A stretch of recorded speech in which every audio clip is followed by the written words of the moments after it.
Super Lucky's Tale was a title that piqued a lot of gamers' interest and curiosity when it was shown off at Xbox's E3 this past year.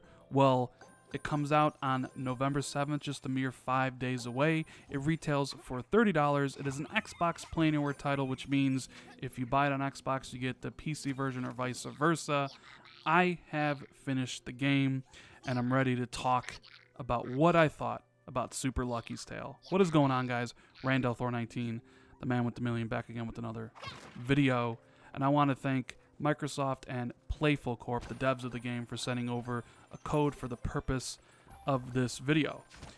So we're going to talk about Super Lucky's Tale and answer a couple questions. Number one, is it any good? Because I know that is a very important question. Number two, does Microsoft have a potential future franchise that they can use in titles down the road? Now, for those of you that don't know, Super Lucky's Tale is a colorful and vibrant playground platformer for people of all ages that follows Lucky on a quest to find his inner strength and help out his sister rescue the Book of Ages from the scheming and mysterious villain Jinx.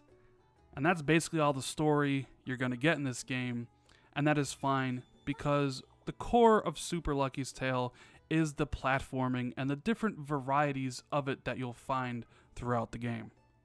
There are 4 hub worlds in the game: Sky Castle, Veggie Village, Holiday Canyon, and Spookington, and each of those hub worlds are themed a little bit differently from one another. And when you're within those hub worlds, each area has about 5 levels and a couple mini games that you can go into to collect clovers. Now, what do you need clovers for? Well, clovers basically unlocks each next hub world.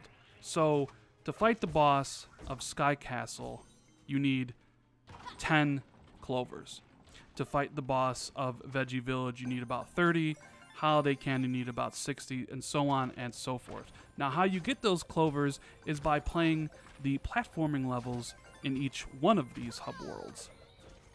Now, the controls in the game are as simple as it gets. You have a double jump on A, you have a attack move on X, you can burrow underneath the ground with the right trigger, and you have a limited camera control on right stick, and it's very limited. It's not 360-degree control like it is in some other games, and I found that to be quite disappointing at the beginning, but I got used to it, and quite frankly, I don't think you really need full camera control for the type of game it is. Now, where this game shines is not only the platforming itself, but the variety of different levels. So you have a level where it's pretty open, and you just go forward, you collect the coins that are scattered about, you kill the enemies to progress, and at the end of a level there is a clover that is waiting for you.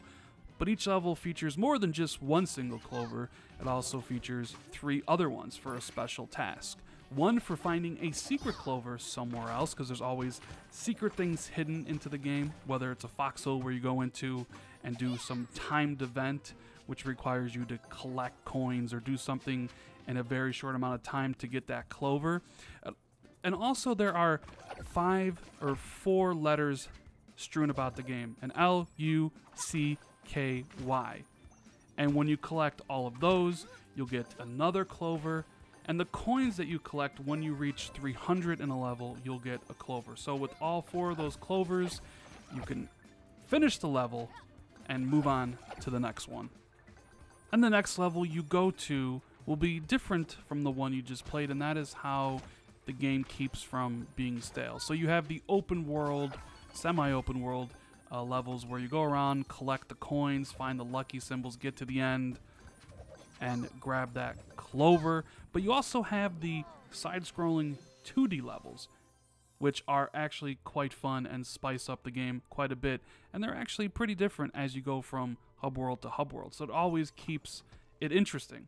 And there are also mini games for you to do as well in each of the hub worlds. Hub World 1 will have these sliding puzzles where you have to maneuver a statue of a fox into a certain area, and you have to use the blocks to get them there.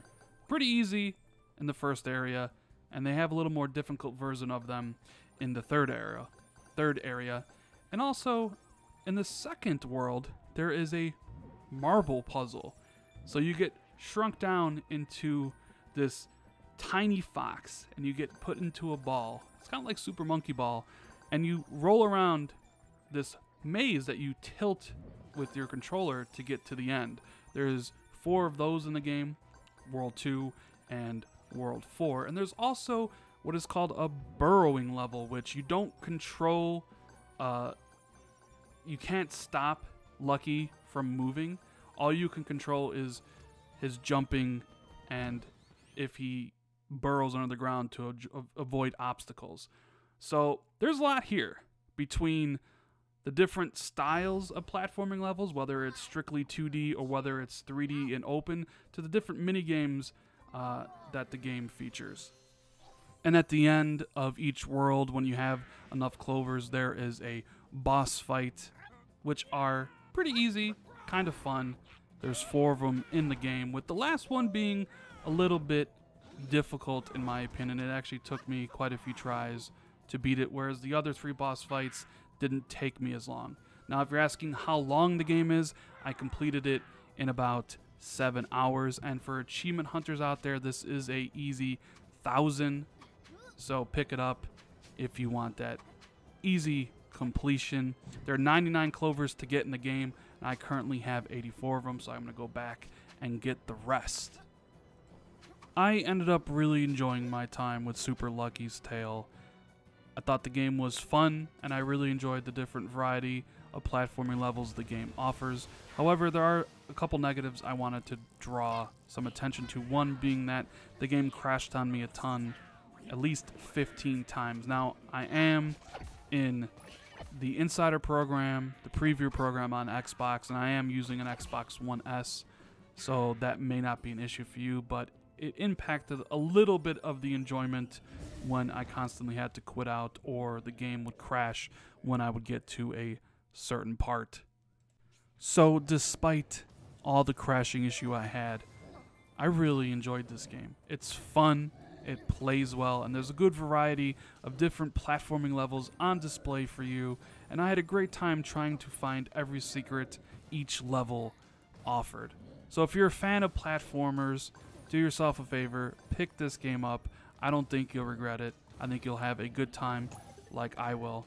And families, don't sleep on Super Lucky's Tale. I think younger kids will enjoy this game too. Now, I hope you guys enjoyed this review for Super Lucky's Tale. If you did, make sure to hit that like button. Subscribe to the channel if you're new or haven't already. Hit that notification bell so you're always notified when I drop new content. Thank you guys for watching the video. It really does mean a lot to me. And I'll see everybody in the next video. Later, guys.